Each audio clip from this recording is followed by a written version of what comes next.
Please subscribe and hit the like button. Well, good evening and welcome to Yada Yahweh. We're in the midst of celebrating Sukkah. It's that wonderful time where we get to camp out with our Heavenly Father and enjoy His company. Sukkah, of course, is the culmination of the 7 Moed Mikra. It's the result of the first 6. Everything with God is a pattern of 6 plus 1 equals 7. 6 is the number of man, God represented by 1. Together we are God's idea of perfection. So when the last of the steps to being able to camp out with God is complete, which is Kippurim, whereby Yisrael and Yehudah are reunited, then this is the result of what we get to celebrate. It is interesting. I was telling Kirk before the show began that I've spent the last 2 days wrestling with Mashal, Proverb 30. And it is such a challenge to translate because if you just go by the names, it was written by someone that we know nothing about who both claims to be a prophet and then claims to know nothing, to be a complete nincompoop. And then the nincompoop, if you believe the text, just read it literally, asks 6 probing questions, which no Jew seems to know the answer to. And so it was a real challenge to try to find out what in the world is being conveyed here and who are these players.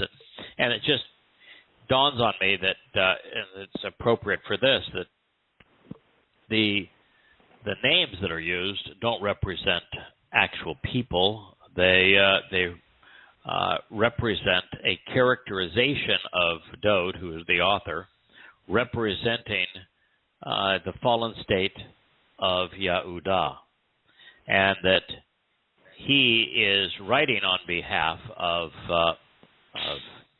what his people will become. And so, speaking for Yehudah, he says, I'm senseless. I don't understand anything. I've got no clue who God is. I've got no clue what he says. I've got no skills at all in terms of being discerning. It's just that I'm clueless. Speaking on behalf of Yehudah, moving toward the end of time. And it is true. That's the biggest problem with Israel and with Yehudim is they're clueless as to who God is. So it is fascinating. In fact, the only way that I was actually able to make sense of the words is that one of them, which is a epithet for Yahweh himself, is based on a word that only appears twice, and one of the 2 times happens to be when Yahweh is inspiring Jacob, who is now named Yisrael, to give a blessing and thereby predict the future of Yehudah and what's going to happen to Yehudah as we go into the future. And I think it'll be fun when we get to it, when we actually translate that passage about the scepter shall not depart from between his feet. I don't know what you're supposed to do with a scepter between your feet. And by the way, it's not talking actually of a scepter. Scepter is like the 8th definition of the word, and it does not go between the feet. And then they say until Shiloh returns. And of course, they have Shiloh there because they don't have a clue what Shiloh is, and so they just give up. They say, "Oh well, it must be a metaphor for our Messiah." What's interesting, it's actually Shilah, not Shiloh. And you know what it means? Singer and songwriter. Singer and songwriter.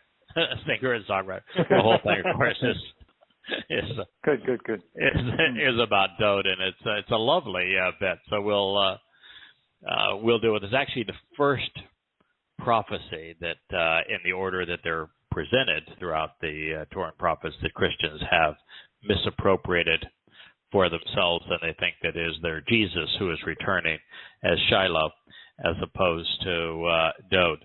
What, of course, is also interesting is that they translate Shabbat as scepter, and it says it shall not depart from what they would say is Judah until Shiloh returns, which is their Messiah. But they forgot that shortly after Alexander the Great went through there, they lost control over the province of Yehuda. They continued to have no control, the scepter, if you will. They did not rule over Yehuda during the time the Romans occupied it, and they most certainly didn't rule over it after the Byzantines controlled it or the Muslims controlled it. And last time I checked, we have not had a return of the Passover lamb, so none of it works for Jesus, but nonetheless they cling to it. But it all worked beautifully of Dode, and it's which is one of the really fun things to see how the pieces come together if you're willing to go to the first use of the word and track it from there, because God gave us every clue we needed to understand the prophecy. We're going to return to where we were this time last week. We were talking about Pope Gregory III, 731 to 741 CE. He is the fine fellow that approved and dedicated sanctifying Halloween.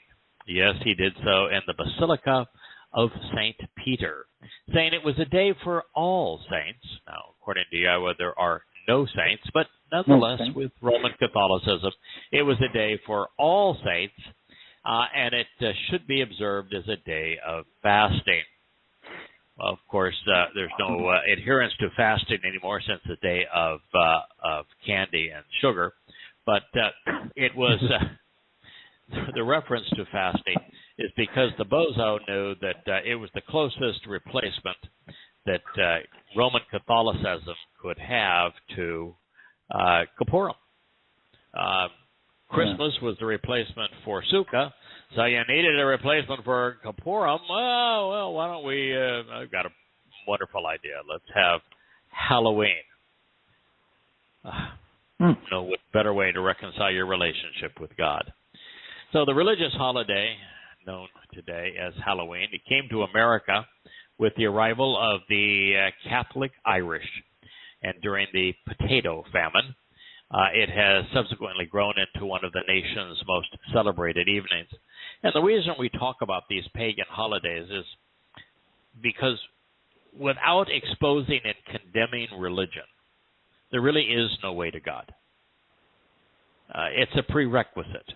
You have to be willing to forego religion and disassociate with it from it before you have any opportunity to have a relationship with God. It's the first condition of the covenant. So it's important for us to expose and condemn it, just as Yahweh does routinely. So in the process, the pagan necromantic celebration of Halloween has become a widely popular counterfeit of Yahweh's sixth Mikre. In this way, it is identical to another Roman celebration, Dies Natalis Solis Invicti, the birthday of the incomparable sun.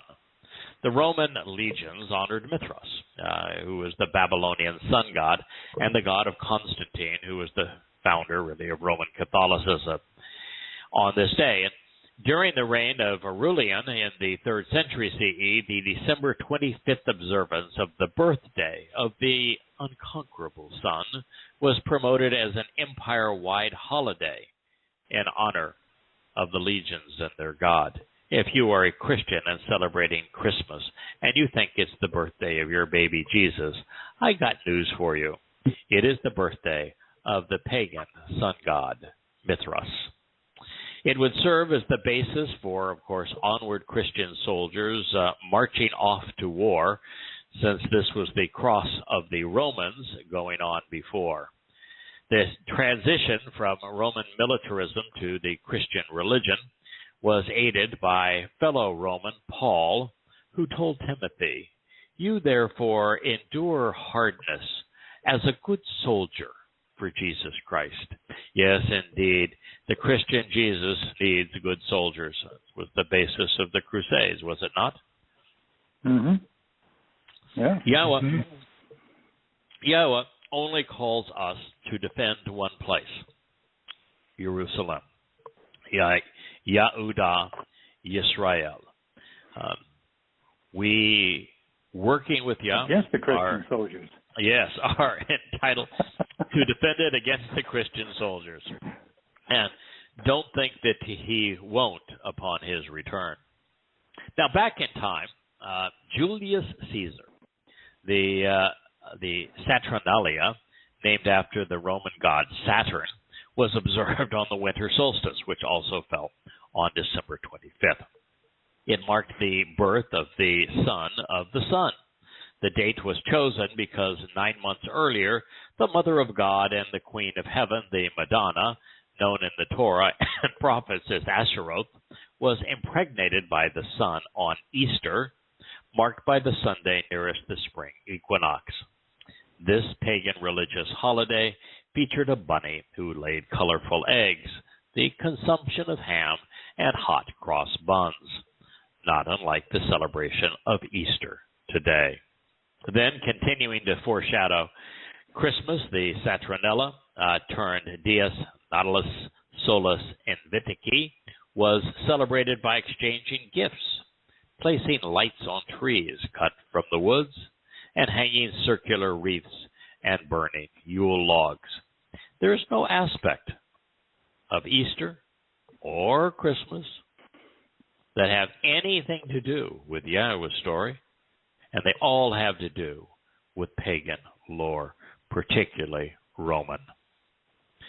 The customs still practiced by the preponderance of Christians are not popular with God.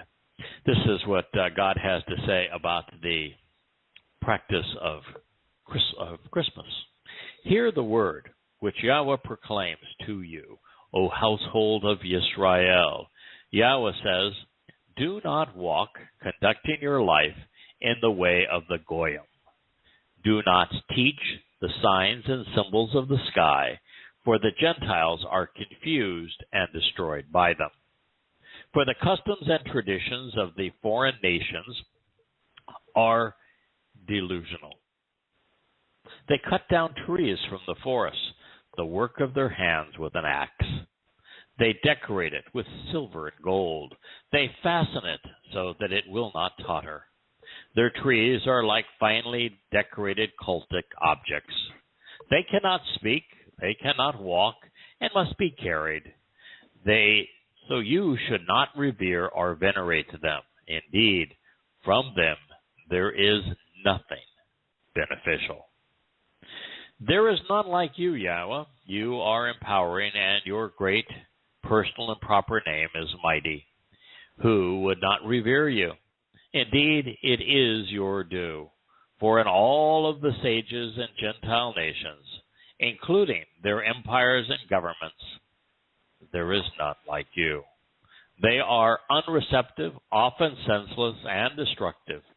They're foolish, lacking understanding in their doctrines and teachings, delusional in their worship of idols, cultic icons made of decorated trees. Jeremiah, that's the 10th chapter, the first 8 statements. And yet, how many Christians decorate their homes with a Christmas tree? Just about all of them. Stunning, right? Mm-hmm. Yeah, you ain't kidding. People would be that contrary to God's instructions and carry around the book which contains those instructions while singing Christmas carols to their baby Jesus. Now, Cyprian, who was considered a church father, he was a wealthy pagan whose writings transformed him into a venerated Catholic saint. He wrote, and this just shows you how stupid these fellows are. Oh, how wonderfully acted providence, that on the day which the Son was born, Christ should be born. How Hey, convenient. idiot. No, No. You guys moved it. You guys had your Jesus Christ born on a day that would coincide with the pagan holiday. That was not providence. Hey, my imaginary friend can have any birthday I want him to have. Yeah, that's right. Mm-hmm. And That's true. they chose their imaginary friend, Jesus Christ, to have a birthday at the same time as Saturn. Isn't that convenient? And then What they a said, coincidence. it's a miracle that It's a our miracle. Jesus has a birthday on the same day as Saturn. Indeed, he must be a god. Mario Righetti, who was a renowned Catholic liturgist, wrote, "The Church of Rome, to facilitate the acceptance of faith by the pagan masses, found it convenient to institute the 25th of December as the feast for the temporal birth of Christ, to divert them from the pagan feast celebrated on the same day in honor of the inconquerable and invincible sun, Mithras." Manual of Liturgical History, 1955, Volume 2, page 67. They know the truth. They know they were manipulative.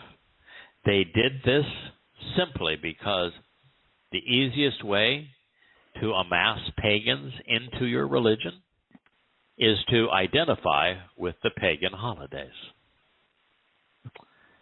And though this corruption all things to all people? Yeah, just be all things to all people, and you will appeal to a massive number of people. The only problem is your appeal will be wholly deceiving, and God's not going to take kindly to that. So through this corruption turned counterfeit, the meaning and purpose of Sukkah shelters was lost upon Christians. Even worse, the masses were taught to celebrate the birth of Jesus.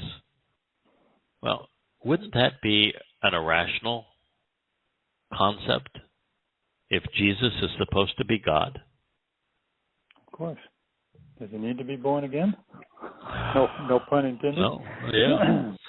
Well, I cannot predict your reaction. The birth of the to Passover lamb means nothing. It's the death of the Passover lamb that means everything. It's the whole importance of the Passover lamb is its death, not its birth. You're not celebrating the birth of the lamb that you fix for dinner for your family to eat? No. Nope. You aren't, huh? Don't even know when it was. Why don't they put a date on the package when we go buy our lamb from the store and say, this lamb was born 1 year ago so that you can celebrate its birthday? Okay. Oh, good grief. Yep. I remember the Exodus story because it's been probably 9 months since I was writing about the story of the Yatzah, which is the withdrawal, and it's hard to miss the great celebration of the Lamb's birthday.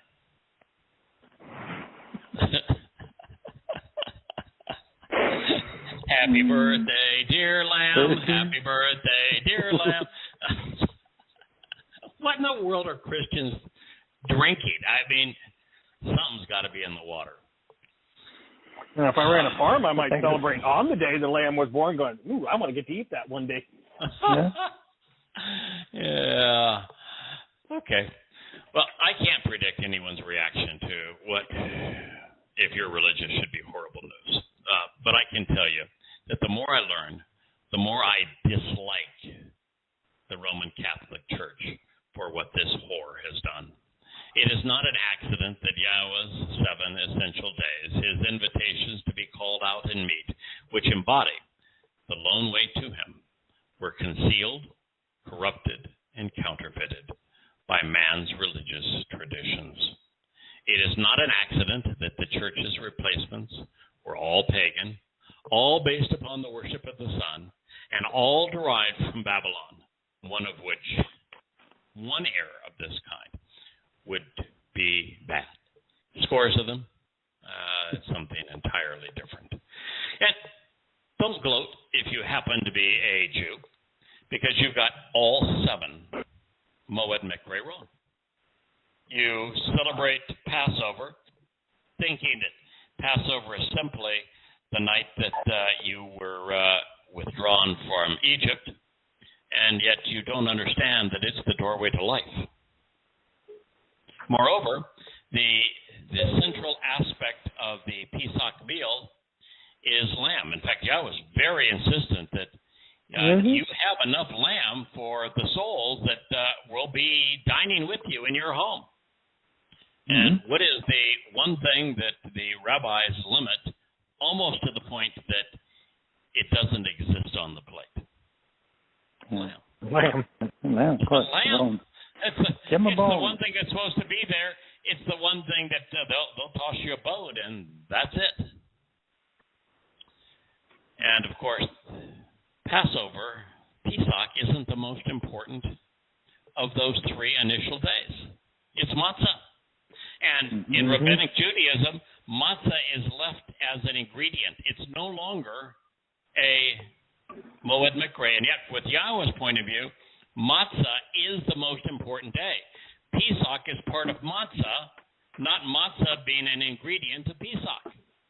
Because if you don't understand what matzah is about, which is the removal of religion, particularly and secondarily politics, from your life, from your soul, if you don't know what that's about, you don't celebrate that, you're in the worst possible circumstance, because you're going to be immortal if you celebrated Pesach, but you're going to be eternally separated from God. And, of course, you never hear in Rabbinical Judaism a mention of Bikurim. I have no idea what it means to be a firstborn child born into Yahweh's family, or that the firstborn of firstborn children was Dod, who they have no respect. Shabbat has been relegated to the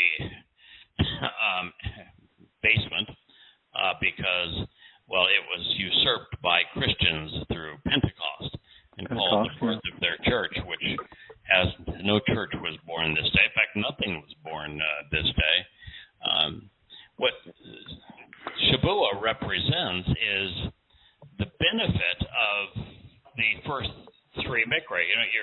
You become immortal, you become perfected, and you're adopted into Yahweh's family.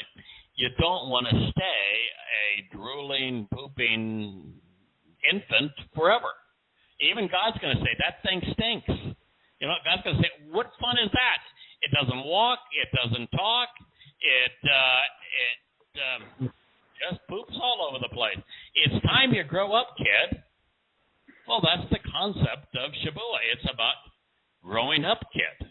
We're enriched, we're empowered, we're enlightened by the set-apart spirit on Shabbat. And we do it for a purpose, and the purpose is so that we can proclaim Yahweh's message on Towrah, which, of course, the Jews screw up also because they have replaced Towrah with the Babylonian holiday of Rosh Hashanah, head of the year. It is an absolute counterfeit for this time that we are asked to warn Jews in particular, but the world at large, that religion is deadly and leads away from God, and that God has a path to him, and that barely 1 in a million people are paying attention to him. And if we do a good job, then come the fulfillment of Kippurim, which is the Day of Reconciliations. It is not a fast. It is part of the feast of Sukkah.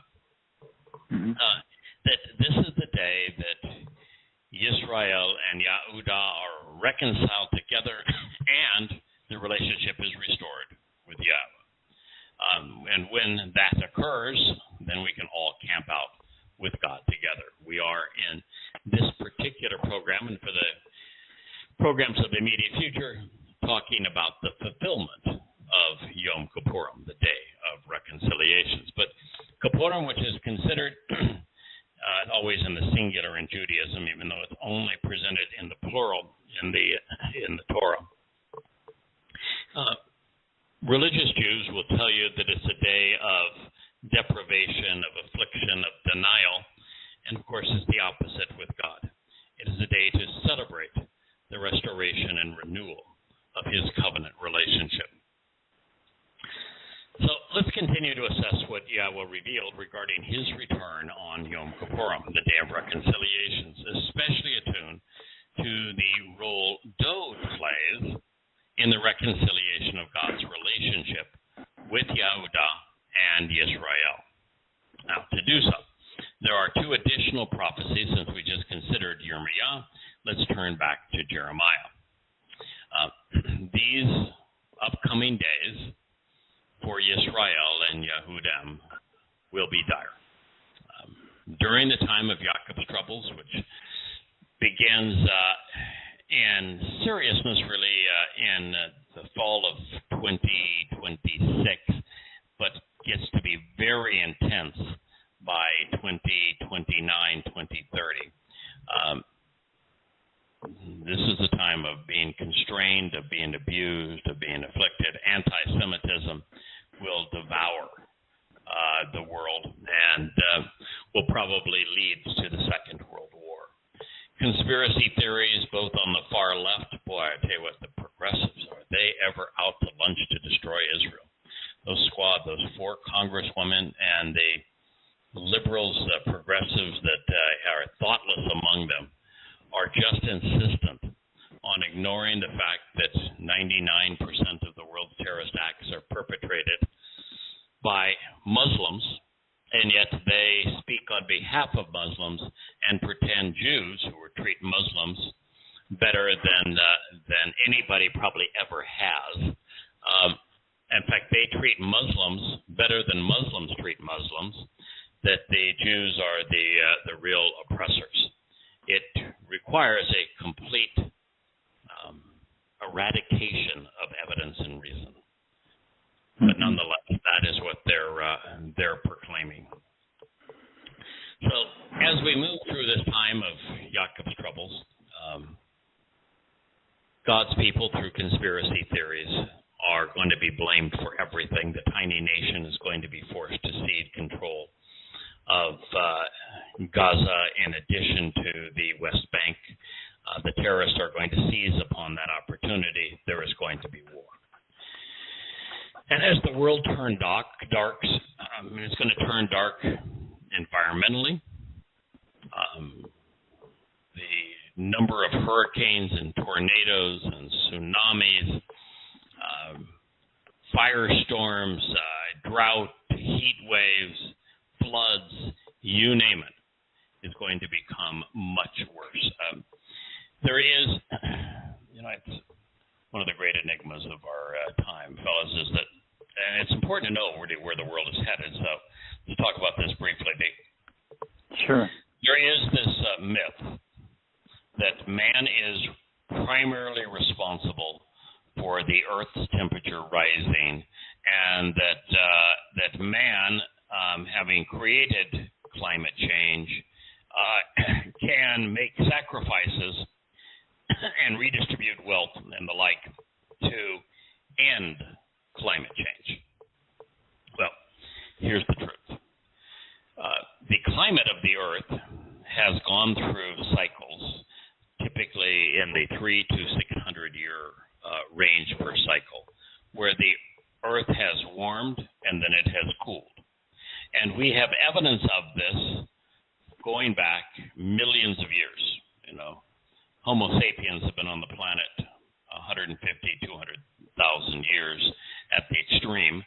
And yet these cycles of global warming and cooling have been around millions of years, and we have absolute irrefutable evidence of them from not only the ice ages and the retreats of them, but from the sediment in the shallow seabeds, which you can date to different times, and we can tell during the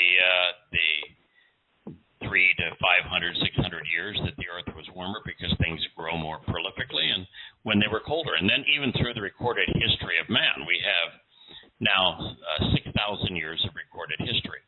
And we know that the Earth was much warmer during the times where civilization seemed to flourish, and much colder when plagues ransacked the lives of people. The cooling period because there was less food. People were more improperly nourished, and as a result of those things, the plague was far deadlier and more effective.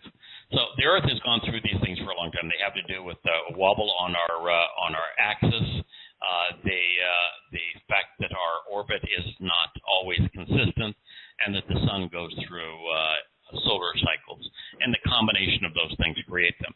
So if mankind were to stop everything and devote its entire capacity to climate change, we might be able to make a 1, 2, 3% difference, at which point everybody else on the planet would starve to death and be no progress, and life would become miserable. But the best we could possibly do is a minor change on what is a massive cycle that has existed long before man. But we're in that cycle, and during this cycle, we're going to see more hurricanes, more tornadoes. Like right now, I've got a Cat 3 going to a Cat 4 that until 2 days ago looked like it was going to go right over the island that I live on, and it blow us away. And yet, as I was looking at it with my captain, trying to figure out what are we going to do, it shifted 200 miles to the north, and now it's going to be what they call a fish storm. But these things are massive and they are powerful, and so are the tornadoes that have been spawned around the world. And we just saw the Isle of Palms, Las Palmas, in the Canary Islands explode. That's the island that is most likely going to lose the side in a volcanic explosion and create a massive tsunami. The world's back talking about asteroids again, because this past week, 2 asteroids, one massive, the other a little smaller, both passed very, very close to the Earth, and neither were known previously. We didn't even know about them until they passed us. So we're going to receive a major jolt from an asteroid. We're going to have total economic collapse. There'll be an economic reset that is going to be soul robbing to participate in. We're going to have complete and utter anarchy in our streets. There's going to be world war. So this is what we're headed towards, and there will be pandemics. Whether or not it's a continued reverberations of COVID as it migrates and matures, and or it's another, or variations of this, and we really have no defenses against them anymore, because about 40% of the world's population is conspiratorial, and the conspiratorialists are just too stupid to do the right thing. And their religious devotion is more zealous than that of a jihadist Muslim.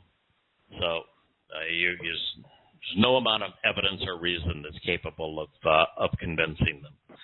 So that's where we are. That's where the world's going to be, and anti-Semitism is going to be on the rise. So you really want to capitalize now before Yom Kippurim. Yom Kippurim in the year 6000 Yah, which is 2033, October 2nd, 6:22 p.m. Should you survive to that time, and if you're a non-Jew, your odds of surviving are probably 1 in 10.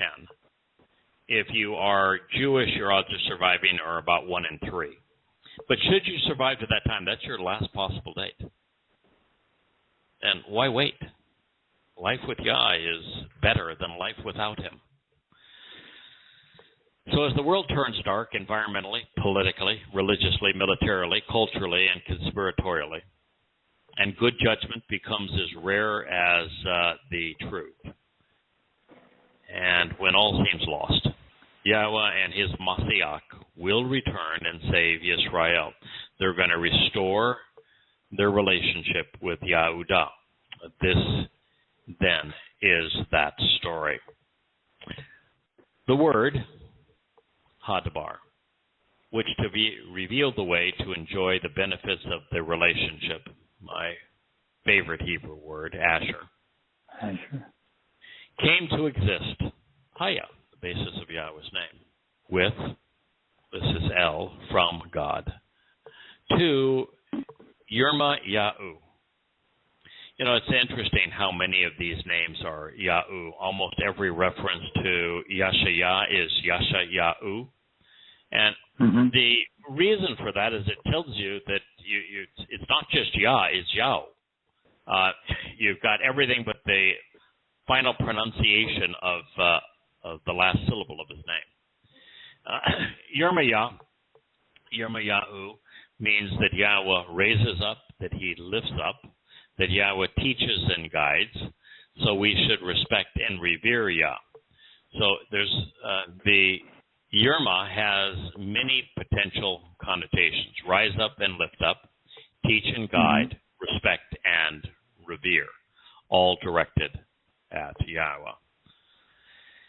Based upon an association with Yahweh, to announce that this is what Yahweh, the God of Yisrael, proclaims, so as to declare. Boy, just think of that. You've got the Word, you've got this is what Yahweh says, you've got proclaims, and you have declare, and you have announce. You've got 5 words there that says, I'm talking to you now. Yeah. I'm just talking to you now. 5 words. You know, you don't have to be real smart to figure, okay, this is God talking to us. Yahweh's name here is in Yirma Yahu's name, right? That's one. Yes. It says that in association with Yahweh, that's 2. This is what Yahweh has to say. That's 3. So in one sentence, Yahweh's name is mentioned 3 times. And he is, by the way, the God of Israel, not the God of a God-forsaken church.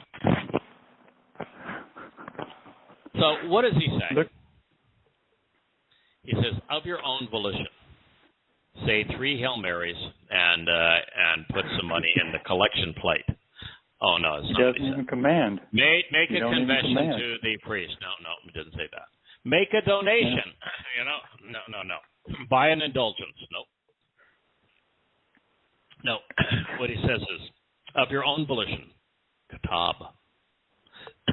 All of these words, the barim, which lead to the proper path to get the most out of life, Asher, that I have and will be speaking to you, Gabar el Atah, doing so in a written document, El Shefer. No oral law? Yeah, sheesh. Where is the oral law? No, sir. Yeah. No preacher to interpret it either? He's just going to talk right at us, huh? He's going to talk right at us, and he's going to write it down. So, really, what's the difference between Yirmiyah listening to Yahweh, writing down what he says? If Yirmiyah turned around 5 minutes later and told Saul and Chaim, hey, brothers, this is what Yahweh told me. How would that be different than us reading what he wrote down? Can't verify it. Can't keep going over it, over and over and over it. Yeah, so I think we're in a much better position, is that we can look at what he said through Yirmiyah. We can analyze every letter, every word. We can make all the connections we need to understand. We can view it. We can view what he said through Yirmiyah with what he said through Yashaya, and how that equates to the Torah and to what Dode wrote. We're actually in a vastly better position to understand Yahweh than were they. There's a reason, well, there's 2 reasons actually, why there's no prophetic reports after Malachi. I mean, one of the reasons is because there wasn't a single Jew for the next 2,400 years that was willing to serve as a prophet. No one's willing to serve. Guess what? There'll be no prophecies. No one to work. But second, you have all this written down. The Torah is written down for us. The Psalms are written down for us. The Proverbs are written down for us. All of these prophets have written their revelations down. Once they write them down, they're retained. They're set in stone, if you will. They don't change. We have access to them at any time. It is such a tremendous benefit. Of course, that's not how the religious Jews want it to be. But look also in the opening three words, Katab La'atah, how civil that is, how charming, polite even. The creator of the universe says of your own free will, of your own volition. He doesn't even say, he don't say, hey, boy, write this down. No. Like a Lord. I command you to write this. He says, of your own free will. Right. Yeah, wow. It's volition. It's conveyed in the call imperative, which is we have a relationship, and in this relationship you have the option, and I'm hoping that it is your choice to write all of these words. Which the reason that Yirmiyahu was serving Yahweh in this way is that he made a choice to do so. So Boy was already committed. He was going to do it. Which lead to the proper path to get the most out of life. Asher should always be translated. It's one of these marvelous words which reveal the benefits of being associated with Yahowah. And he says that I have and will be speaking to you, another debar. And then again in a written document, an inscribed letter. By including Katab and Shafar, there is no denying that Yahweh wanted an immediate written memorialization of his spoken words. This was the only way to maintain the integrity of the message and to share his testimony openly and accurately. By doing so, something exceptional is achieved, because those of us who are willing to listen in and then write these same words down become party to their conversation. It's as if we were there. We're placed in the same position as was the prophet. There really is no difference between where we are and the prophet. As a matter of fact, if Yahweh was dictating this and saying, hey, Kirk, write this down, your understanding of what he said would be vastly inferior to JB's if you handed the document to JB, because you're going to be focused on, I want to make sure my spelling's right. I'm writing this word for word. I'm writing this word for word. That's your focus, right? And if you gave it to JB, now he's going to say, I want to know what this means. How does this relate to everything else? Does this check? Can I verify this is from Yahweh? He's in a vastly better position than is the agent of the message himself. Yeah, the advantage of writing it down. We are party to the conversation. We're placed in the same position as was the prophet, perhaps better. By immediately transcribing the spoken words of Yahweh into the written word of God, everyone is provided an unencumbered access to the truth. Yahweh made this possible so we could get to know him. We could appreciate what he's offering. We could accept what he is requesting in return. And we could benefit from the result. Independently and directly, no rabbi is needed. With all of the pertinent facts laid out before us. Wow. It seems good obvious, point. But there's no one to pay. There's no one whose ring you need to kiss. But still, it's worth mentioning. We'd be wise to capitalize upon what God has done for us. Certainly will. Yeah. Pretty good suggestion. Yes, sir. There are also numerous insights that can be drawn from this introduction. First, Yahweh identifies himself by name and by title, and yet there isn't a religious Jew on the planet that is willing to say it. They will do everything. These out-of-shape, gray-beard dudes will do gymnastics to keep from having to say Yahweh's name. I don't know why they dislike it so, why they are so uncomfortable with it. But they couldn't read what we just read. I know. Yahweh identifies himself by name and by title, declaring that he is God and that he's God of Israel. Second, Yahweh prefers to speak in first person. And he prefers to talk so that we can listen. This idea that we should pray, which is central to the big three religions. Paul's pray without ceasing.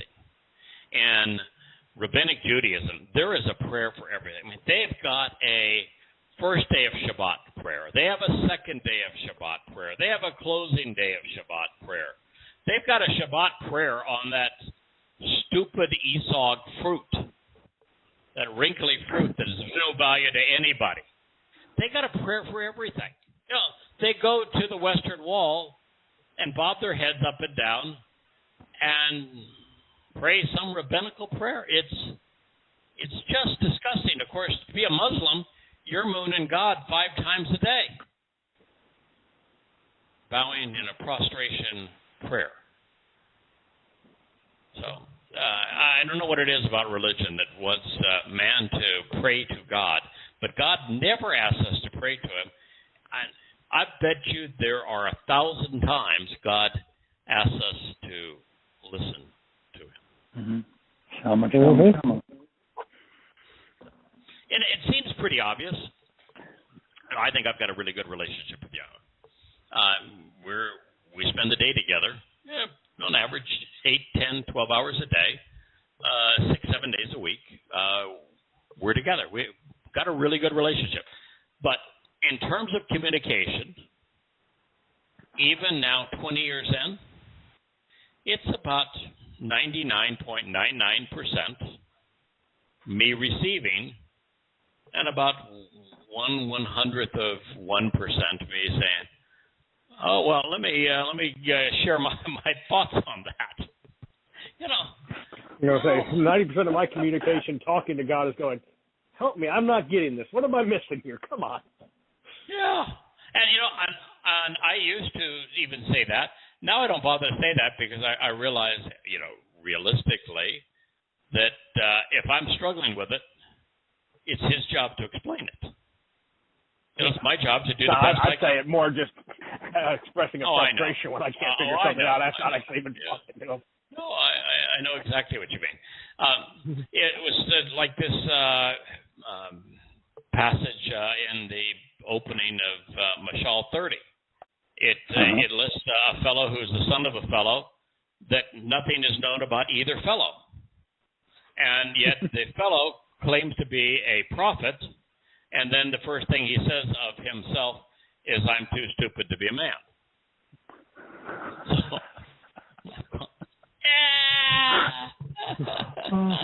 What is this? This is going to take some time to figure this one out. I can either pass it, which is what I did the first 6 or 7 times that I went through it for Introduction to God. It's in the name chapter. I just passed it by because good luck with that, right? And this time I said, "No, I'm not going to pass it by. I'm going to tackle it head on." And oh my goodness, the insights and the fun and the joy of God just teeing it up for us, and said, "All you have to do is look right here. I'll explain the whole thing to you." And kind of like playing T-ball, huh? Yeah, it is like playing T-ball. Yep. And rather than trying to hit off Sandy Koufax, we've got a pumpkin on the tee. Dates you. That dates me. I'm sorry. Yes. Shama, by the way, is 1,160 times. And counting. Okay. That's probably some more. That's a lot of listens. Yes, it's a lot. Well, it's not the only Hebrew word for listen. Just that and one and listen is presented in a number of different ways. So yeah. I'd be willing to bet listen is probably the single most common instruction Yahweh gives. I think so. Yeah, to listen. Well, so as and observe is simply to read, and if you're reading, then the only way you can actually listen to God is by reciting His testimony, which means it's the shamar of Shama, and if you add the shamars and shamas together, you're you're going to be well over 1,000. Yeah. Now, there are also numerous insights that we can draw from all of this, as we were saying here. And the third one is that Yahweh wants us to write down what He has to say so that we can accurately share with others. I'm rewriting this introduction to God, and one of the challenges, of course, is that Jews are going to assume that because the Torah is written in Hebrew, that it doesn't need to be translated in English. It doesn't need to be explained in English. And so my response, God's response, is to say that, excuse me, but it's only about 200,000 of the Jews in America, which is the second largest concentration of Jews in the world. There are 7 million Jews in America. There's only 200,000 that read Hebrew. More Jews in Israel that speak English than Hebrew. In fact, the total number of Jews that speak Hebrew is about 5 million. And so there are at least 3 times more Jews that don't speak Hebrew and that speak English. And that I didn't know this. I would have thought that the Chinese would be the language most spoken in the world. But it's not. It's English. So it's the language most commonly spoken among Jews. It's the language most commonly spoken in the world is English, which is why we translate the Torah, prophets, and Psalms into English. But the other issue is that right around beginning 70 CE and through about 133 CE, this would be the second and third Roman assault on the province of Yehuda. Hebrew essentially died as a language. The Jews who survived those 2 assaults by Rome left or dragged away as slaves Yehuda, speaking the languages of the powers that be. They would be Aramaic, Latin, the language of Rome, Greece, the language really of the enlightened world at that time. Those were the 3 languages they spoke, and that Hebrew became unspoken. And it stayed that way really until probably the 10th or 11th century. And the meaning of Hebrew that we find in many of our lexicons now is reverse engineered, because there was no ongoing connectivity between the Paleo-Hebrew and the Hebrew of the Torah and the Hebrew really all the way through the last of the prophets, Malachi.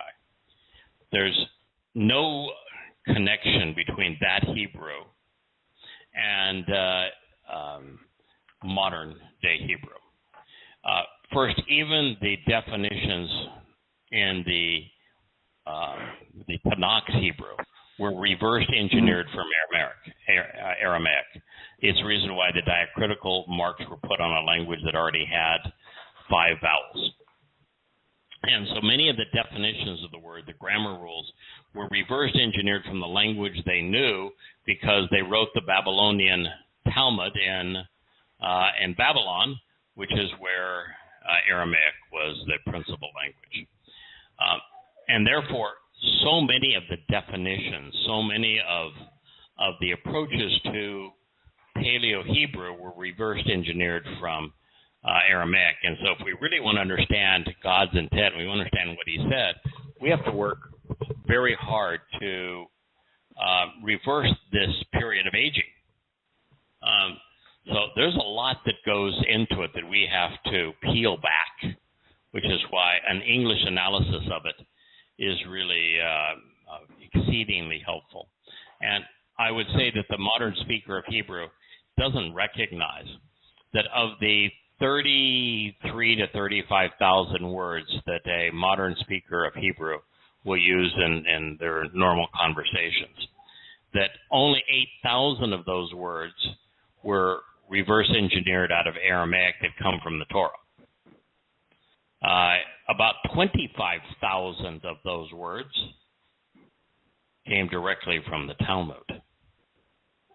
The most of the rest would be from English because of its popularity around the world and the technology advances that were promoted initially using the English language. So even modern Hebrew is far more influenced by the Talmud by a factor of 5, 6, 7 to 1 than it is the Torah. So that's the reason why we write and we communicate this message. That's why Yahweh's Nesh sign is written in English. You know, there's nowhere else in the world that's doing what we are doing. No, another point somebody ought to take. So that's why Yah's pointing here. God has a lot to say about it. In fact, when we were the most recent long passage from Yahweh that I've translated prior to getting into the 30th Mashal was the entirety of Dabarim, Deuteronomy, chapter 4. And it's perhaps the most important speech ever made, is Moshe's speech, not just to the children of Israel who were before him, but the huge part of the speech is prophetic, speaking to us today. And even in that speech, there are 5 or 6 lines that speak specifically of what we're doing today. So this is important to Yahweh, and it's important to his people. You are correct, and Yahweh recognizes it, that since there hasn't been a single Jew willing to work with Yahweh since Malachi, that the only way for Kippurim to be meaningful when he returns, for them to be a significant number of people, is for us to be effective. That's why he's working with us. That's why he's doing this. So Yahweh, the 5th point here would be Yahweh proves his authenticity through actual fulfillment of the prophecies that are written down. And unless you write them down, there is no proof. But if you find a written copy, for example, we have a written copy of Yeshayah that dates back to about 350 BCE. I originally had said 225 BCE, but it has now been carbon dated to 365 BCE. With documents that are that old, we have the opportunity to turn back the clock and to see what God really said and proof. But if you look at copies of documents dating back into the 4th century BCE, and then events playing out in the 1st, 2nd, 3rd century CE, and then in the 21st century CE, that we have written documentation of dating back to 350-ish BCE, then you have absolute proof of divine inspiration. So that's one of the biggest advantages of God writing this down. 6th, Yahweh wants us to observe his written word as a collective whole rather than in bits and pieces. His testimony should never be pulled out of context or truncated to suit somebody's agenda so it fits neatly into a speech. The great dementia one, Joe Biden was giving a speech about the Americans that he had sent into harm's way to, and that the Muslims decided they would blow to smithereens. And he was speaking of their noble service, and he says that they are the ones that Isaiah spoke of when he said, "Who should I send? Send me." Yep, that's what Isaiah was speaking of. No question about it. When he said, "Send me," he was really talking about an American who would fly into an Islamic country with a gun to go rescue Muslims. Obviously. Obviously. So Joe, even though I think you're senile, you must have gotten that one right. 7th, Yahweh understands that the written word is less susceptible to alteration and better suited to learning. Therefore, he prefers it to the spoken word.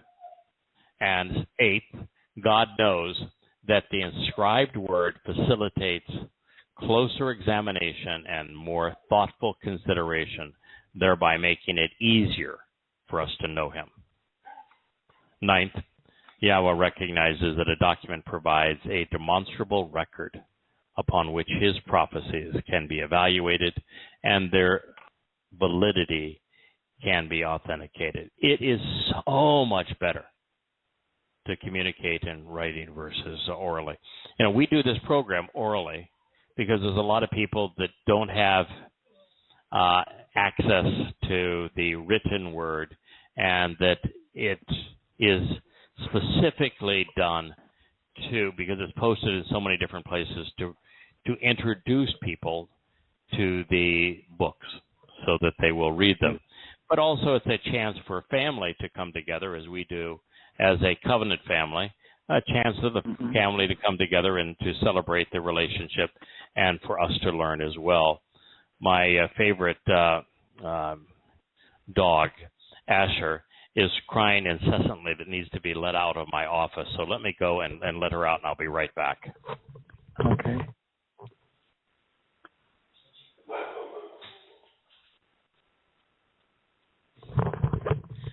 We do not know what it was that got her attention, but after 15 minutes of crying, I figured I had better open the door.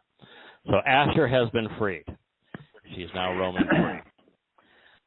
So there are so many different ways that Yahweh is insistent, reasons Yahweh is insistent that his testimony be written down, and I, for one, am exceedingly grateful because, one of the frustrations that I have today is that the overwhelming preponderance of people receive their news from video clips.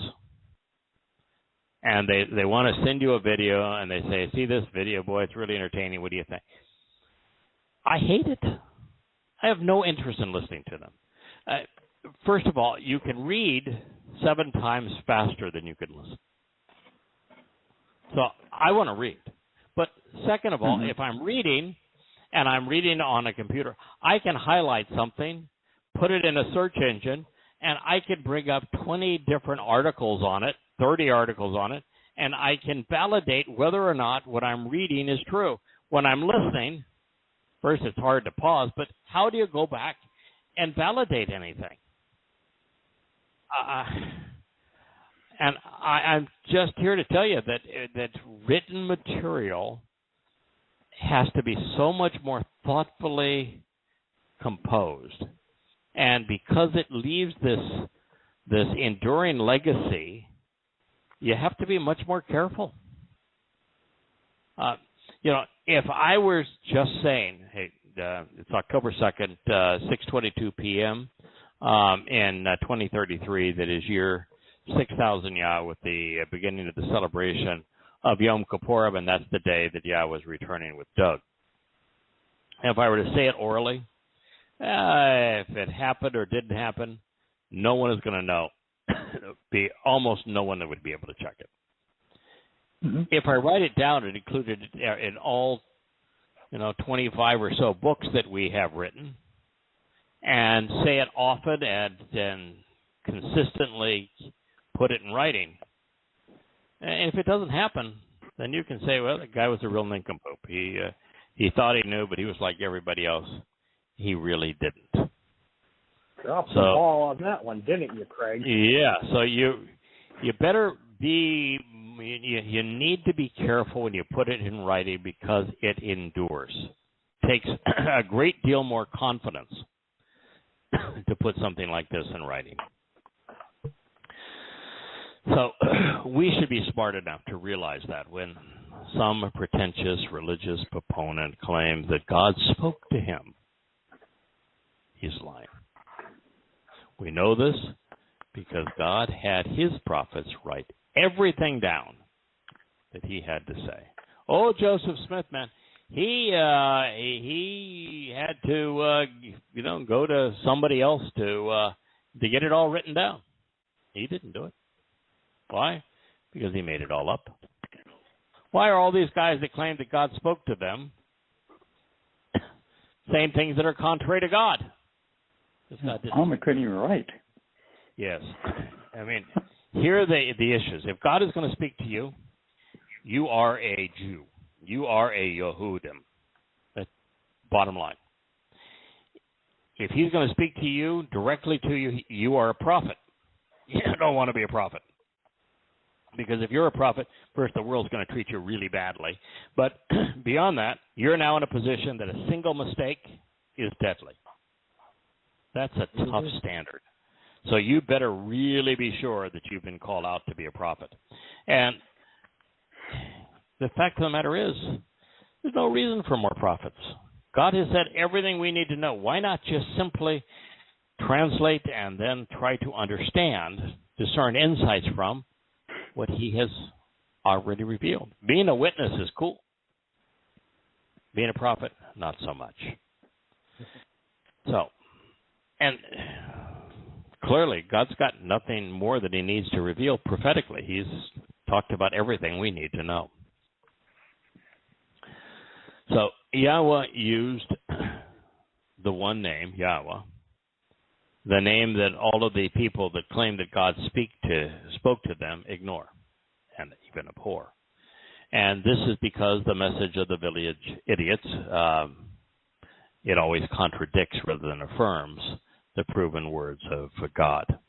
And therefore, they are doing nothing but blowing smoke. Returning to Yirmiyah, this would be Yirmiyah 33. Indeed, behold, a time is coming, prophetically reveals Yahweh, when I will return to restore the property and possessions taken during the captivity of my people, Yisrael and Yehudah, declares Yahweh.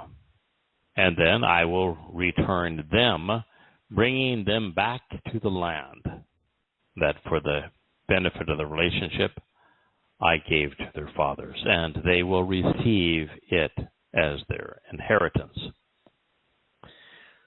Well, with that line, you can kiss Judaism, Islam, and Christianity goodbye.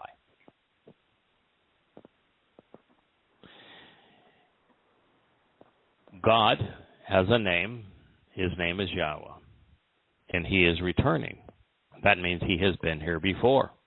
That also means that it's not Jesus who is returning, but Yahweh who is returning. And that Yahweh is here to restore the property taken away from his people, and his people are not Arabs. His people are not Goyim. His people do not belong to a church. His people were, and they remain, even upon his return, Yisrael and Yehudim. The great lie of Christianity was promoted by Paul. And what his lie was is because he alleges that Jewish religious leaders were all conniving and that they all collectively schemed to kill God. And that pissed God off. That these conniving rabbis and such would scheme to kill him, that he decided that they were no longer worthy of heaven, and they had to be replaced with Goyim. That is the basis of Christianity. Without that myth, there is no Christianity. And yet, that myth doesn't float because A, there were no rabbis in the first century. B, there was no way that Paul could have ever have known whether Jews were or were not scheming against Yosha. Number 3, if the Jews did scheme to kill Yosha, we should be thanking them because the Passover lamb does no good unless killed, rather than thwarting them. And lastly, how can you have prophecies like this, which there are hundreds, maybe thousands, which speak of Yahweh's return to not a church, not the people that he has given up on, but the people he still loves, Yisrael and Yehudah. A passage like this that speaks of Yahweh's return to his people and that names them as Yisrael and Yehudah means it is impossible that the basis of Christianity can be true.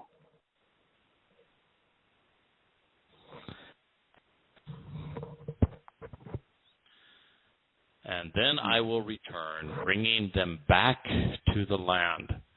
Oh, that would now destroy the mythos of the progressives, of the liberals, who say it isn't their land. Abbas, the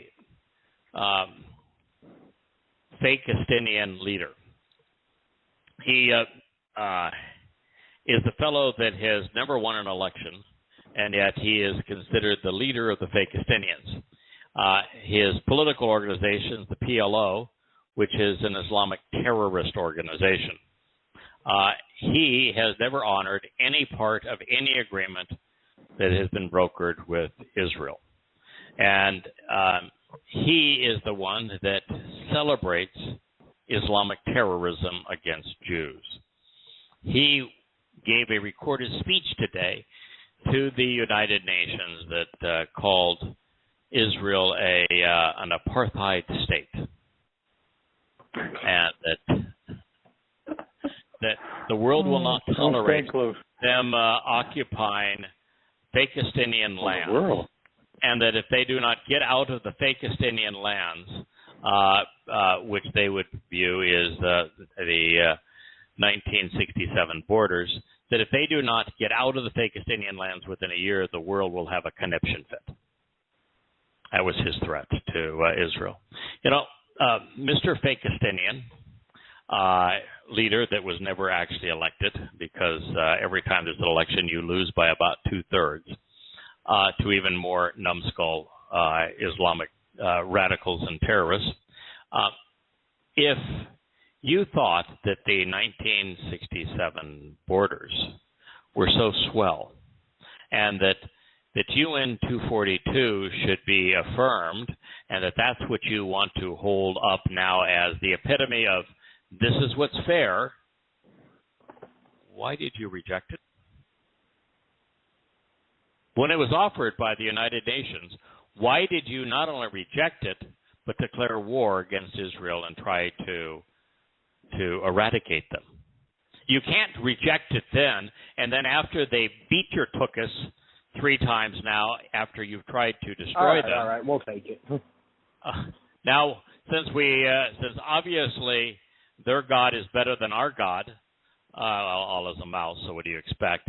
Now, yeah, you're right. All right. We'll take that. Good God, what is the world? It's just so unbelievably stupid that they would give the fake Palestinians any credit. And yet, you know, if you listen to an Israeli speech, you read an Israeli newspaper, they're talking about the fake Palestinians as if they really were a people. There are no fake Palestinians. I'm sorry. The last Philistine was murdered by the Assyrians 2,600 years ago. There's nothing left of them. They didn't really have a country anyway. In fact, they were imposters originally. They were from Crete. They were seafaring people. They invaded. The ones that came to Gaza were really renegades from the rest of the tribes. Probably just pirates. They were the pirates. They were the ones that nobody wanted. They were the thugs and misfits that came there. The only language that they had that they were able to communicate was actually they adopted Hebrew, and they adopted the Hebrew alphabet. But they had nothing going for them. And the Assyrians essentially wiped them out, and what the Assyrians didn't take, the Greeks did. So there is no such thing as a Fakistinian, and God is absolutely unequivocally giving His land to His people, and that does not include any Christians or any Muslims or any progressives. They're going to receive it as an inheritance. The way that they will receive it as an inheritance is through the covenant. So Yah takes exception with the Greco-Roman myth that there is a Palestinian people or that Palestine is a country. We can be assured that there will be no one, not two states, that will be one state, not two, established in the land. Beyond this, after experiencing the diabolical impact of giving the high ground of Czechoslovakia to the Nazis, that wasn't all that long ago. We should know that appeasing terrorists is a really bad idea. What happened when Israel was forced to give Gaza to Hamas? Yeah, they hit rockets all day. Yeah. Turned out really good, didn't it? What happened when Israel was forced to cede Lebanon back to Hezbollah? Oh, no problem. We'll have the United Nations peacekeepers. We'll keep them from being militarized now that they have several 100,000 rockets. Not a problem.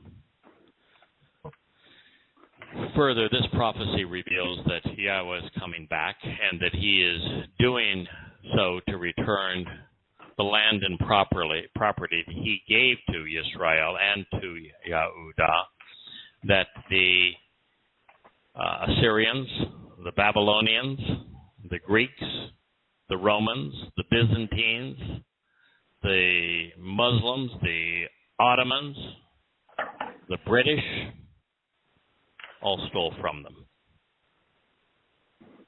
It's their land.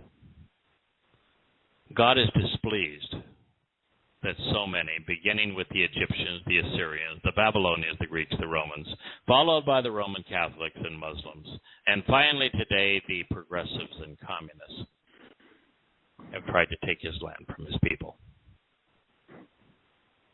I can assure you that God is not stupid, nor is He inarticulate. If Yahweh wanted to say that His return would be on behalf of a church and for the benefit of Christians, or that He was coming back as a Jesus, He would have said so. If God intended to transfer the promises that He made to Dod, Israel, and Yehudah to Jesus, Christians, and their church, He would have said that a day is coming when He is going to return the property and possessions He had given to Israel and Yehudim to Gentiles. For an informed and rational person, this is a fatal blow to the mythology of replacement theology and thus the basis of Christianity, even of Islam. It's also lethal to Judaism, a religion which claims that their nameless God is incorporeal and thus incapable of entering our world. These words reunite Yahweh directly with his people, returning what was taken from them by the likes of the rabbis acting like Goyim. Now, since Asher continues to play such an important role throughout this prophecy, and really all prophecy, when it next appears, it will continue to be fully amplified for our edification. It is, after all, the word which brought us to the words that we're studying over 20 years ago. And these are the words, Wa'el leha dabarim, which to reveal the way, Asher, to provide directions to enjoy the benefits of the relationship on behalf of the blessed, fortunate, and happy, showing the steps to walk, which are correct and yet restrictive, which give meaning to life and provide encouragement and joy to those who are properly led and guided by Yahweh. He spoke concerning Yisrael and Yehudah. Now, do you think that God said, yep, it's true, Paul was right, you really pissed me off when you conspired to kill my manifestation as the Passover lamb, and therefore you're toast. I made promises to Abraham about you, but nah, I was just kidding. There is no way I'm going to honor them because, well, you guys conspired to kill Jesus. I forgot to tell it to Shabbat. Yeah. He does. He's no longer reliable. Yeah, so that's true. So that wouldn't make much of a God. No. This is what Yahweh conveyed. We have heard the sound of concern over terrorists and terrorism. There appear to be no prospects of reconciliation, peace. Yeah, time is coming. No quarter for reconciliation, no quarter for peace, no quiet from terrorism.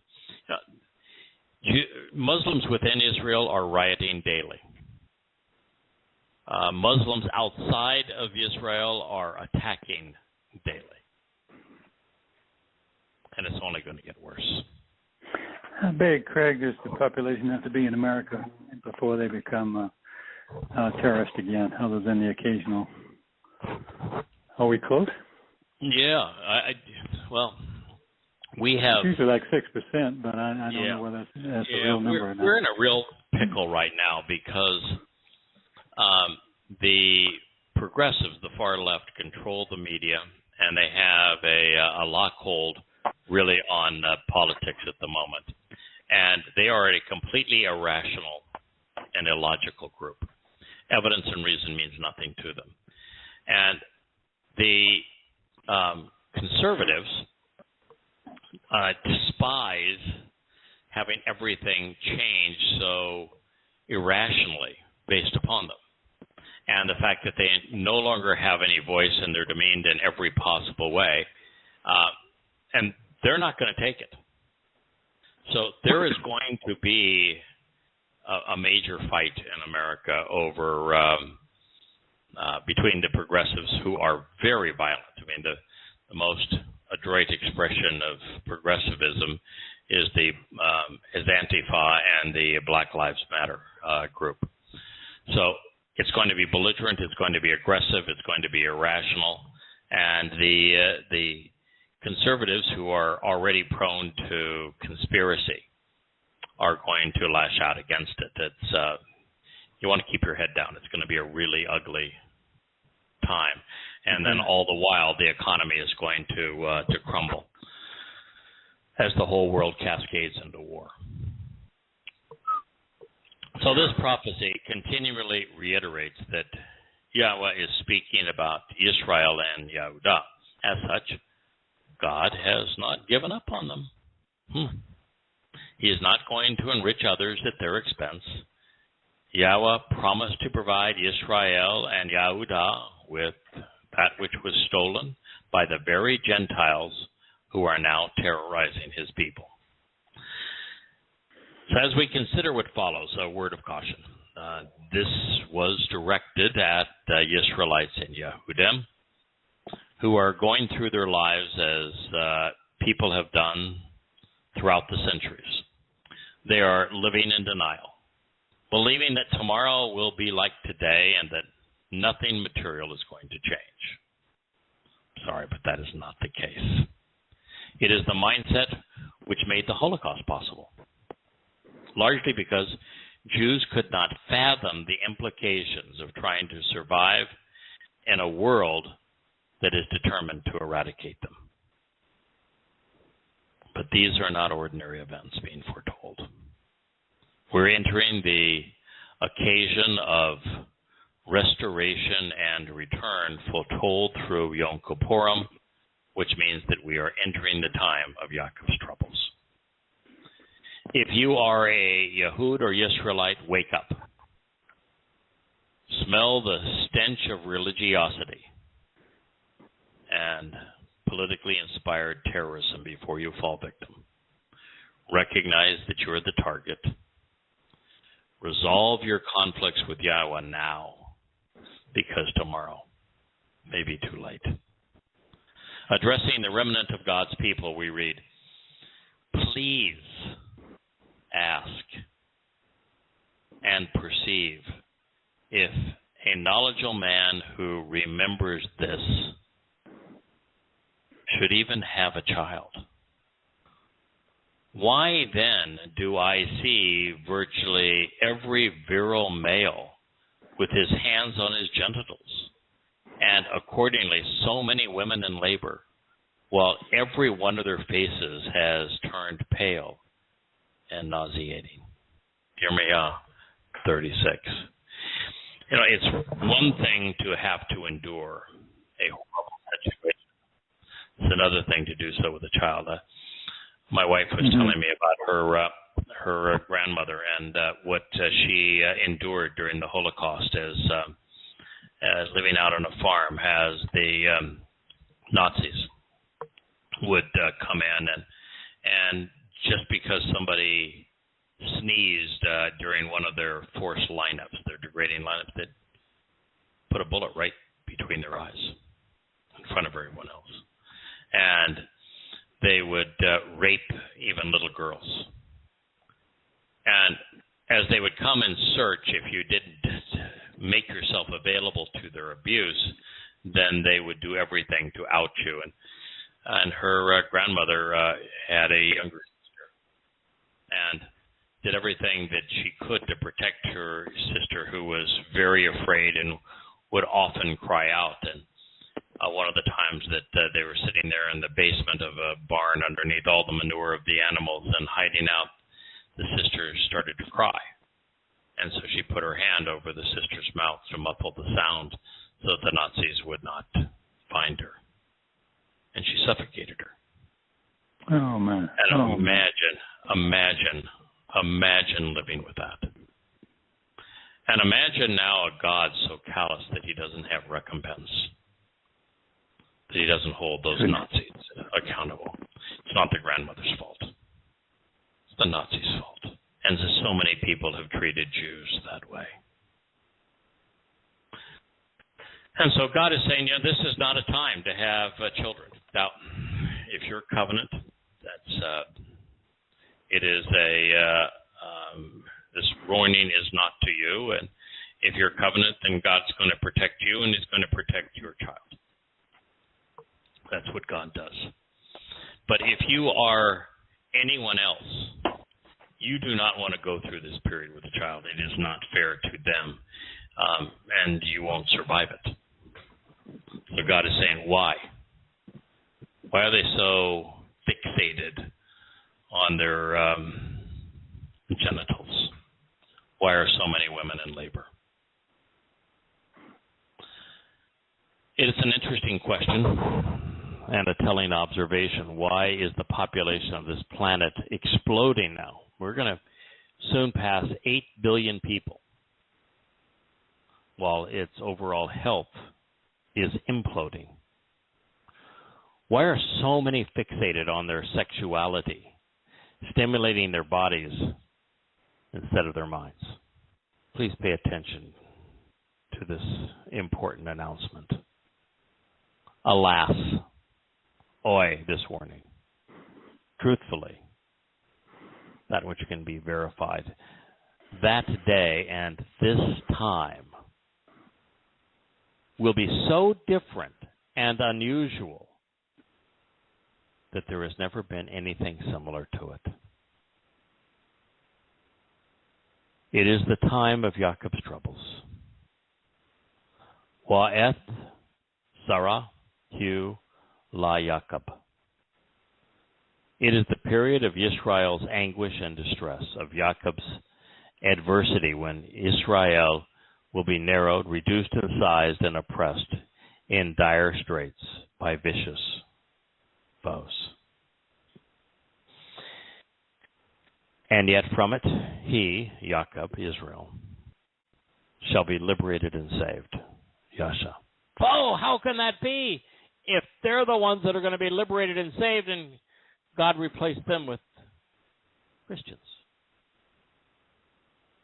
Well, this is the announcement of the time of Jacob's troubles. Wa'eth, which means and then eth is time.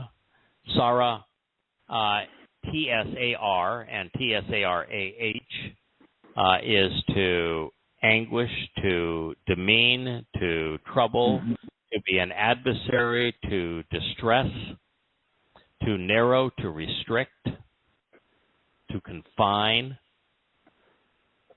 And you in 242, didn't he? To be narrow. Yeah. Now, what most people don't make as a connection, how many times does Yahweh tell us that he descended to serve, to withdraw his people from Mitzrayim? And you might say, so what does Mitzrayim have to do with the time of Jacob's troubles? Well, Mitzrayim is everywhere. Mitzrayim is the plural of Matzor, and Matzor is derived from Zor, troubles. It's the same word. Mm-hmm. Yahweh delivering his people from Mitzrayim, the crucibles of human religious and political oppression, is exactly the same word that he chose to tell us that this is the time of Jacob's troubles from which he is going to liberate and save his people, Yasha. One is a metaphor and historical precedence for the other. There isn't one Exodus, but two. And God is offering to save his people from the time of Jacob's troubles. And it is interesting, too, that the primary meaning of sar, the word trouble here, is to confine, to restrict, to deny, which is really the catalyst for all of this, which is that the West Bank, Judea and Samaria, are going to be denied Israel, just as Gaza has been denied Israel, just as Israel has been denied claiming all of Jerusalem as its capital.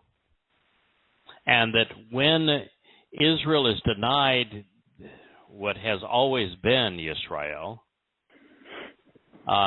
and Yehudah, that they will be confined to a smaller space. And as they are confined, they become more vulnerable. And what's going to be troubling is that they will be surrounded by foes and invaded by a flood of Islamic jihadists, and then by a flood of communists. This is what's coming. There's only one way to escape it, and that's through the covenant. If you become part of the covenant soon, then you will be able to escape all of this during the Towrah harvest, which I think is likely going to take place on Towrah in 2027, 28, or 29. One of those 3 years, I think, is the most likely fulfillment of it. And if you don't, then, well, you're not going to have a lot of time or a lot of opportunity after the Towrah harvest, and you're going to lose so many salient voices. Ultimately, what's going to happen is that after our voices are silenced, so we'll only leave the legacy of these programs and these books after the Towrah harvest. There will be 2 individuals who return. They will be very powerful and strong and bold voices on behalf of the Torah, on behalf of Yahweh, on behalf of Yisrael and Yehudah. They will speak vociferously and antagonistically against the rabbis and Orthodox Judaism, against Christianity and Islam and progressive communism. It's the last of it. That's the last of it. So this is a really powerful statement here, and as it relates to Jeremiah 37. Announcing this time of Jacob's troubles, that Christians would call it the tribulation. They've got everything wrong about it, of course, but the time of Jacob's troubles is focused on Yisrael, and it's the world oppressing Yisrael and Yehudim. Kirk, my guess is that you probably looked up Sarah because it's such an operative word. What did you find? Well, the interesting part about it was how much of this whole story is encapsulated in it. I mean, to sorrow, you got distress and affliction and anguish. You've got Tsar is big trouble, but his great enemies and foes and adversaries. I looked at other places and found hard pebble flints for sharpened arrows or sharp implements of destruction. You've got persecution, both mental and spiritual and physical. I mean, it is indeed the worst time.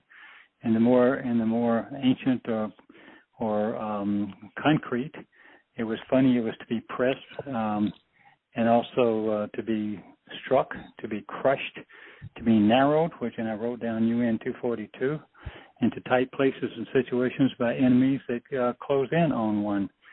So we have, and then my note was invasion of the Muslims in the first case, and the second case of the Asian communists or the Chinese or whomever is crossing over in the third, what we call the Third World War. So, and it's just funny, he chooses words that are so full of meaning. It freaks me out all the time. And it freaks me out, but it's such a joy. You look at it and say, wow, he can say more with one word than I can say with 1,000. Yeah, and which is no good. Yeah, it's one of those words too, because it does mean to constrict, to constrain, to crush. That this is really the thing that is required of Yisrael and Yehudah before they'll become useful. The pressure alone. Yeah, it's the having gone through the crucibles, pressure of religious and political oppression in Egypt, for a short while, Israelites became functional, usable. Grain, people don't go buy stalks of grain and say, let me go chew on those stalks. No, we separate the grain from the chaff and then we crush it before it's turned into flour to make bread. People don't say, I'm going to have a glass of grapes. No, the grapes have to be crushed before they are turned into to wine and become drinkable. The other is, let's go burn an olive. Well, no, that doesn't work really well. So on olives, great metaphor. They have to be crushed to make olive oil for all of the benefits of olive oil. Those are Yahweh's 3 favorite symbols, all of which require that they be crushed before they are usable. And I personally see it as character.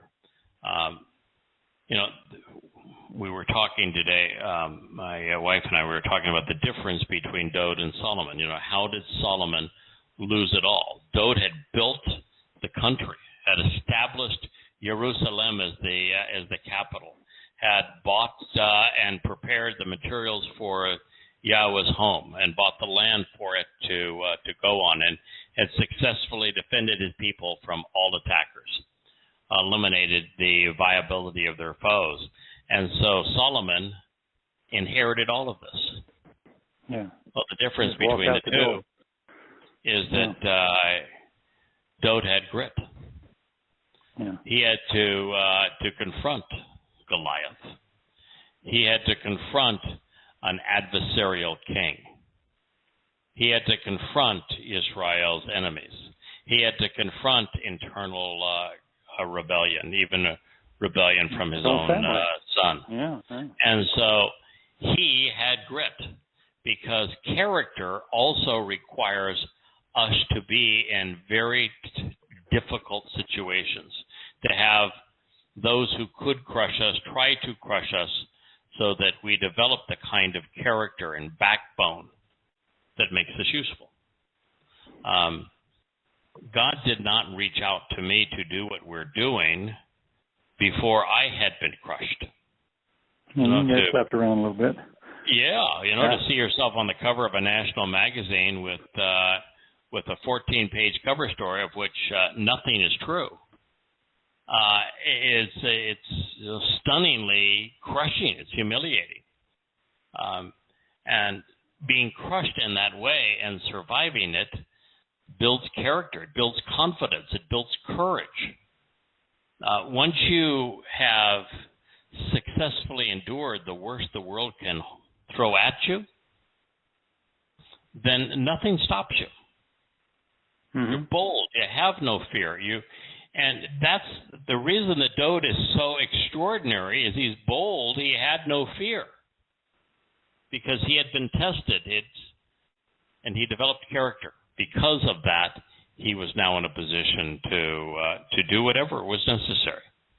And that was the difference of Solomon. He didn't have it. No.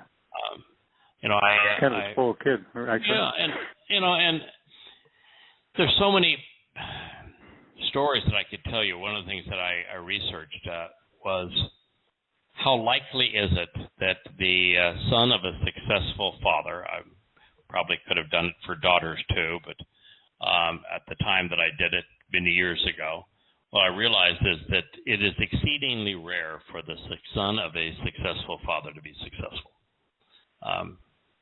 They're handed too much. They're given too much. They haven't endured what their father went through to be successful. And they're more likely to squander their lives and to squander what they were given than they are to build on top of it. It is very rare for a father to have built something marvelous and worthwhile, and for a son to take it over and to make it better. So character is what counts. And if you study Orthodox Hasidic Judaism now, what you see is very, very weak individuals who have never been tested, who've never developed the backbone that is necessary to fight and survive. Heck, they won't even defend Israel. They will not work for a living. They won't even defend the stupidity of their religion. What you find is that that's the most effeminate group of men in the world. I mean, you look at them, and if you understand what it means to be strong, it's disgust when you see them. Plain religious dress-up. They don't have grit. They don't have character. They don't have backbone. And one of the things that's going to be so unique about these, the worst of the time of Jacob's trouble, is when the two witnesses come. Because I'm going to tell you for certain, those two fellows have grit. Those two fellows are bold. They're courageous. They have no fear. They've been tried and tested, and they've overcome, and nothing will stop them from sharing Yahweh's testimony. Boldly, bluntly, aggressively. And that's really where we are now as a family. We're here to be bold, to be blunt, to be aggressive. It's time to let the world know the truth. And pussyfooting around is not going to do it. So that's one of the problems of beyond the fact that God could not find a single Yehud that was willing to work this way. I mean, I don't think there was any Yehud that had the backbone of doubt, the grit of doubt. If you listen to even Yehuds that are critical of Orthodox Judaism, they're so full of it, they're afraid to actually condemn it. Yeah. They're afraid of it. They don't have the character and courage to stand up against it. Not one of them. And so that's one of the reasons why God's using a goy. He couldn't find a Jew that had that kind of character. Yeah, right. Well, for example, when the fake Justinians are threatening to kill them and promoting all manner of lies, do you ever hear a leading Jewish politician say, "Wait a minute, there's no such thing as a Palestinian. There's no such thing as Palestine." Here. Yeah. No, they're afraid. It's really. God,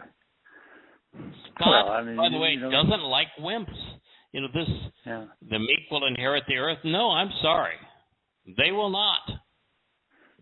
Yeah. There is no one who is meek who has developed a relationship with Yahweh. Yahweh is not meek. The people that Yahweh picks to work with and through, they're not meek. Well, you read the Torah, it's not a meek story. God said, I grabbed them with a strong hand and I drew them out of there. Mm-hmm. How many meek people willing to go against the grain and stand up to the scrutiny of being, ostracized because of your relationship with God? Yeah. Right. Yeah. Does the truth matter more to you than an easy, comfortable, popular life? Yeah. No. There's a few of us that it does. Yeah, but you're correct. There are so few people willing to stand up against the crowd. Because there's no accolades at it. In fact, there's nothing but rebuke. And yet, their ultimate is the ultimate accolade. As we studied the last chapters of Yirmiyah, God is so grateful that we were willing to do this. He's going to hold a party in our honor. Well, that makes you cry. It does, because it makes me sad. First of all, it makes me really uncomfortable because the greatest honor we've ever been given is to be allowed to do this job. So we want to give all accolades to Yahweh, just appreciating the fact that He saw fit to reveal Himself to us and work through us. We're delighted to be able to do it and to receive an accolade for God. The only reason you could even endure it for a second is say, God deserves it. He really does. After all of this time of trying to relate to His people and them turning against Him, and then finally you find some people that are willing to embrace Him and accept Him and work with Him, and that they collectively help return His people to Him. Darn right He wants to celebrate that. And it's a father's prerogative to say, nice job, kid. And people ask from time to time, to me at least, and I'm sure that y'all, why aren't there more people that do what you do? Well, surely He can't be the only one. Well, yeah, pretty much. Yeah. No, ain't nobody out there. You can look around. And you can look around. I'd be delighted. How many times has Yahweh said, and I found no one, and I looked, and I found no one? And opened the door, nobody was there. It just so why would the critics say, surely you can't be the only ones? Well, surely we can, because God said, I looked and I found no one. And then he devotes huge swaths of Yirmiyah, even to his Torah, to telling us, these are the guys that I finally found. Yep. And girls. Yeah, and girls. Not so impressive, but, eat some humble pie, my children. Yes. I had to stoop this low to awaken you. Look what I had to drag up to do this. Look what I had to drag up. Yeah. And that's always been my view of the whole thing, except for the fact that we are embodying many of the characteristics that Yahweh really does enjoy. We're hungry to learn. Our eyes are open, our ears are open. We love making the connections that lead to insights. We want to share what we've learned. We don't care what anybody else thinks. We don't do it for money or acclaim. We do it for the joy of learning and the love of Yahweh. We're among the very few that cherish his name, that use it routinely, which is so very important to him. That recognize his Torah means teaching, that recognizes that his covenant is a family, that God does not want to be feared, and that the Moed Mikre enable us to transition away from the world of religion and politics and enjoy forever with Yahweh. It's a lot to enjoy, a lot to share, a lot to learn, and so I look forward to being with you all next week. May Yah bless. Have a marvelous rest of your celebration of Sukkah, and we're going to continue to talk about the prophecies of Yom Kippurim, maybe all the way to Yom Kippurim next year. But God had a lot to say, and we're going to do our best to cover it. Yeah. We are. Yep. May Yah bless. Sounds like a good time. Shabbat shalom. Good night, JB. Good Shabbat night, shalom. Craig. Yeah. Shabbat shalom. Chag Sukkah. Bye. Chag Sukkah, yes.